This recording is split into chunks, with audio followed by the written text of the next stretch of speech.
नमस्कार, मैं हूं पुण्य प्रसून वाजपेयी। दस्तक में आपका स्वागत है। सियासत कहीं ना कहीं किसी ना किसी रूप में सहनशीलता खो भी रही है और एक नए तरीके से नए मिजाज के साथ दिल्ली अब कश्मीर को लेकर कुछ गढ़ना भी चाहती है। दस्तक में बात आज सब होगी। शुरुआत 3 तस्वीरों से यह बतला दें। दरअसल एक तरफ पाकिस्तान उच्चायोग के बाहर आज खुले तौर पर इस बात को लेकर प्रदर्शन था कि भारत विरोध कर रहा है, फिर भी हुर्रियत से बात क्यों हो रही है। तो दूसरी तरफ सीएम हुड्डा का विरोध प्रधानमंत्री की मौजूदगी में कैथल में हो रहा था और तीसरा दृश्य कहीं ज्यादा हिंसक और संवेदनशीलता को डिगाने वाला है, क्योंकि असम में आम नागरिकों पर जो गोली चलाई जा रही थी उसमें AK-47 भी पुलिसकर्मियों के हाथ में थी। इस पर बात 10:30 बजे होगी। असम में जो कुछ हुआ जैसे हुआ, लेकिन आइए जरा टटोलने की कोशिश करते हैं कि नरेंद्र मोदी जिस रास्ते चल पड़े हैं उसमें क्या ये सिर्फ और सिर्फ मिशन कश्मीर से आगे नरेंद्र मोदी की लाइन ऑफ कंट्रोल LOC है। जी, LOC को लेकर बात नए तरीके से अब दिल्ली गढ़ेगी। अभी तक बात यही होती थी कि भारत और पाकिस्तान के बीच बातचीत और मसला कश्मीर राख का और इन सब के बीच अलगाववादी नेताओं की पहुंच पकड़ा जाती थी। लेकिन अब 2 दृश्य आज सामने हैं। एक तरफ विरोध, दूसरी तरफ मुलाकात।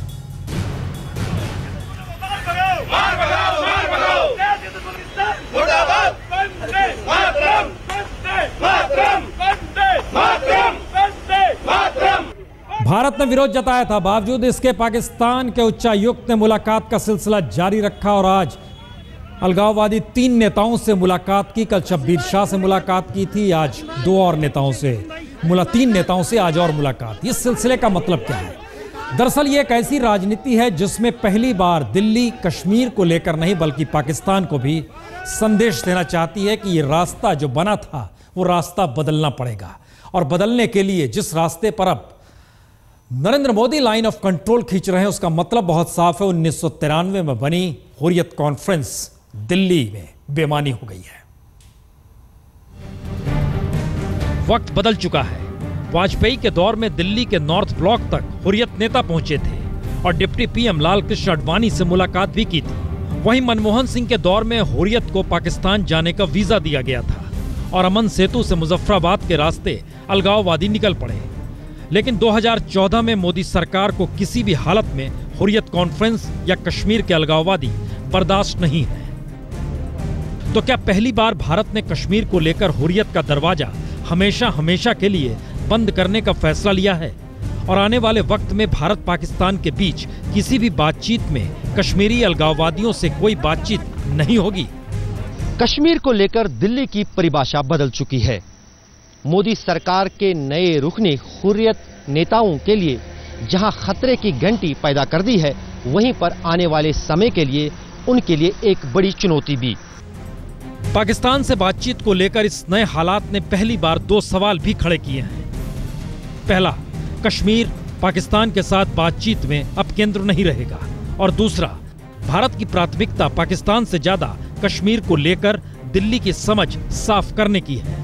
चूंकि बीजेपी के लिए कश्मीर मुद्दा धारा 370 और कश्मीरी पंडितों से जुड़ा है, तो ऐसे में अब दिल्ली कश्मीर के अलगाववादियों को कैसे मान्यता दे सकता है?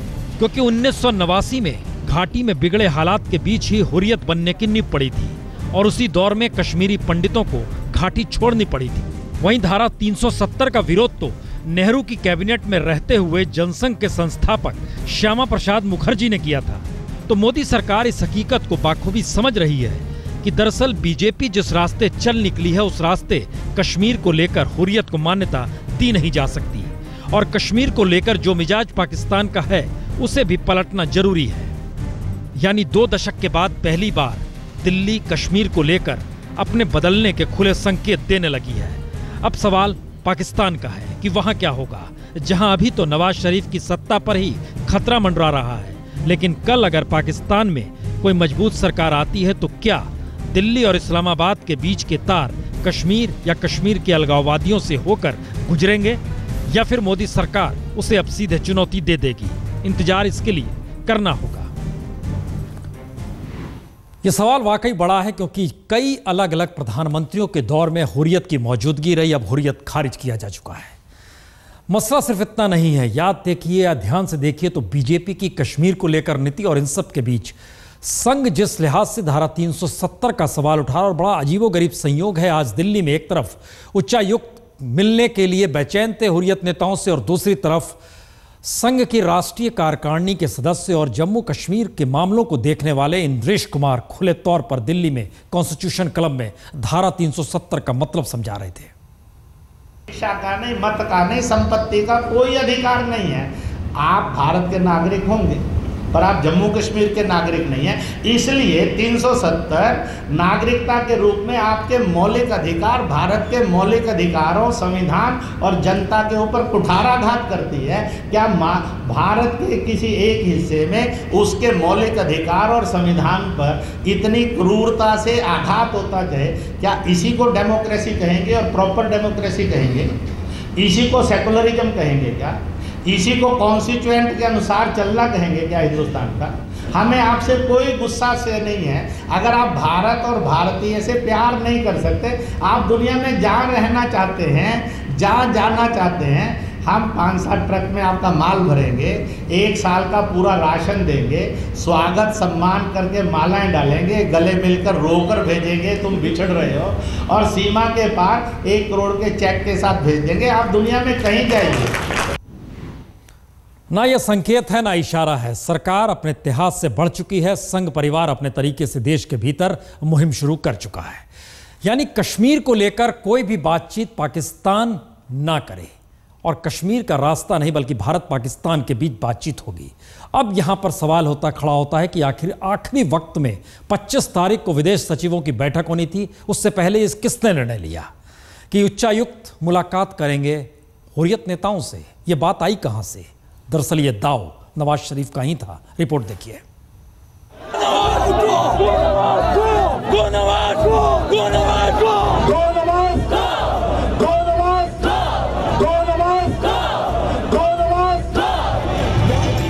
नवाज शरीफ की सत्ता के खिलाफ सड़क पर उतरे हजारों हजार लोगों से ध्यान बटाने के लिए क्या दिल्ली में कश्मीर के अलगाववादियों को बातचीत के लिए बुलाया गया? लेकिन पहली बार कश्मीर मसला या कहें हुर्रियत कॉन्फ्रेंस के इस दाव से भी नवाज शरीफ पाकिस्तान की आवाम का ध्यान बटा नहीं पाए, या ये कहा जा सकता है कि ये दाव भी फीका पड़ गया, क्योंकि विदेश सचिवों की बातचीत रद्द होने की खबर भी इस्लामाबाद के रेड जोन में घुस चुके प्रदर्शनकारियों की खबरों के आगे सिमट कर रह गई। नवाज शरीफ अपनी जिंदगी आसान कर दो और मेरी भी आसान कर दो, खुदा के वास्ते इस्तीफा दे दो, मैं नहीं रोक सकूंगा इनको इसके बाद। ध्यान दें तो इस हंगामे के बीच ही 16 अगस्त को पाकिस्तान सरकार ने हुर्रियत के जरिए कश्मीर राग छेड़ने का फैसला किया और इस्लामाबाद से दिल्ली में मौजूद पाकिस्तान के उच्चायुक्त बसीत को 16 अगस्त को ही कश्मीर के अलगाववादियों से बातचीत करने का न्योता भेजने का निर्देश भी दिया गया था। और जो जानकारी निकल कर आ रही है उसके मुताबिक पाकिस्तान उच्चायोग या फिर इस्लामाबाद की तरफ से नहीं बल्कि कश्मीर के अलगाववादी नेताओं की तरफ से इस खबर को लीक किया गया कि पाकिस्तान उच्चायुक्त मुलाकात करने जा रहा है। वहीं पाकिस्तान में मुश्किल में फंसे नवाज शरीफ को भरोसा था कि भारत के साथ बातचीत में कश्मीर आएगा तो उस पर प्रतिक्रिया भी होगी। प्रतिक्रिया तो हुई, लेकिन उसके बाद जो पाकिस्तान ने सोचा था वैसा हो नहीं पाया। नवाज शरीफ ये मानकर चल रहे थे कि उसके बाद पाकिस्तान में लोगों का ध्यान इमरान और कादरी के प्रदर्शन से हटेगा और बात भारत के साथ बातचीत पर टिक जाएगी, लेकिन ऐसा कुछ भी नहीं।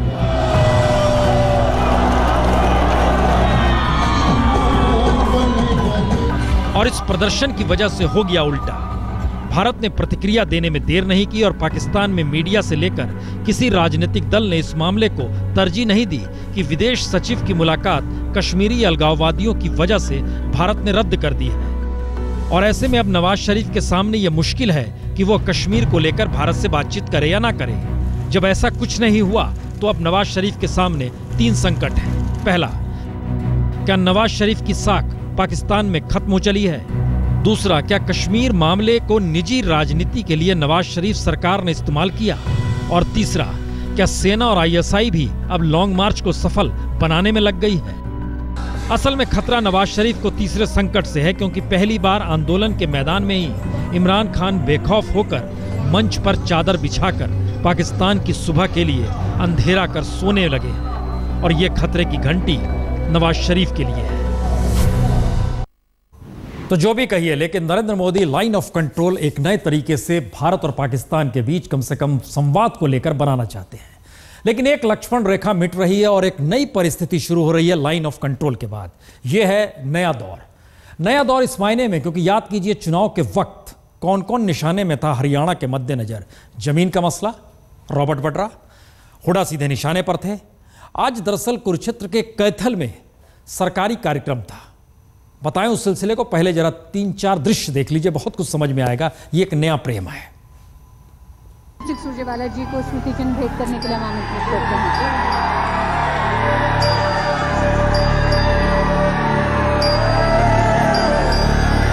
कार्यक्रम शुरू होने से पहले यह संवाद प्रधानमंत्री मोदी और राज्य के मुख्यमंत्री हुड्डा के बीच, और किसी से कोई बातचीत नहीं। दोनों आपस में बहुत गुफ्तगू करते रहे, बातचीत होती रही, बातचीत का सिलसिला चलते रहा। उसके बाद वक्त आया जब भाषणों का सिलसिला शुरू होता है। भाषण के बाद हुड्डा जब भाषण देकर आते हैं तो फिर प्रधानमंत्री के साथ गुफ्तगू, क्योंकि प्रधानमंत्री मोदी को अब भाषण देने जाना है। और देखिए सिलसिला दिल्ली सरकार हो या राज्य सरकार हो, कंधे से कंधा मिलाकर के काम करे और हरियाणा के भाग्य को बदले, इसी एक अपेक्षा के साथ आप सबको बहुत बहुत शुभकामनाएं। और उसके बाद भाषण खत्म करने के बाद फिर दोबारा जब पहुंचते हैं वहां पर मौजूद हुड्डा बैठना चाहते हैं, नहीं बैठते हैं। देखते हैं प्रधानमंत्री तो खड़े हैं, फिर करते फिर बैठ जाएं, फिर नहीं बैठते हैं। प्रधानमंत्री तो खड़े हैं और उसके बाद गुफ्तगू चलती है, लंबी गुफ्तगू चलती है और ये संवाद सब कुछ हो रहा है। तो ऐसे में लग सकता है ये देखकर कि मंच पर प्रधानमंत्री मोदी और मुख्यमंत्री हुड्डा का इस प्रेम का मतलब क्या है, मतलब जो निकाले गए हों। लेकिन इन सब के बीच अब इसके बाद की एक नई तस्वीर निकल कर आती है। जो तस्वीर मंच पर नजर आ रही थी उस तस्वीर में अद्भुत प्रेम जाग रहा था, लेकिन अब उसके बाद की एक दूसरी तस्वीर हम आपको दिखाते हैं। क्योंकि जिस वक्त मुख्यमंत्री हुड्डा बोल रहे थे जबरदस्त विरोध हो रहा था, हंगामा हो रहा था, और शायद इसीलिए इस सभा के बाद वो प्रेस कॉन्फ्रेंस भी करते हैं सीएम हुड्डा। लेकिन क्या कुछ हो रहा था सुनिए जरा।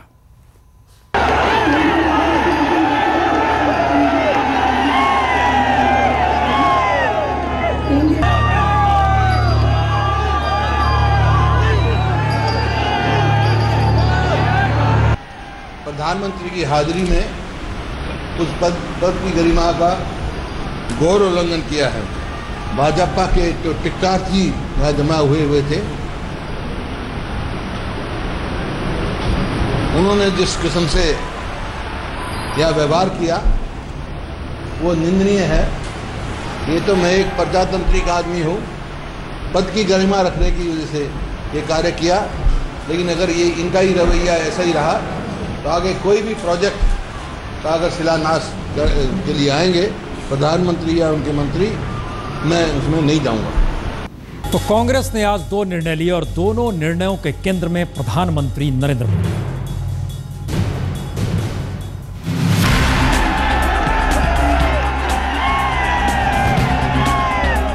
कार्यक्रम सरकारी था तो फिर इसे राजनीतिक रैली बनाकर हरियाणा के सीएम के होटिंग की स्थिति क्यों आई?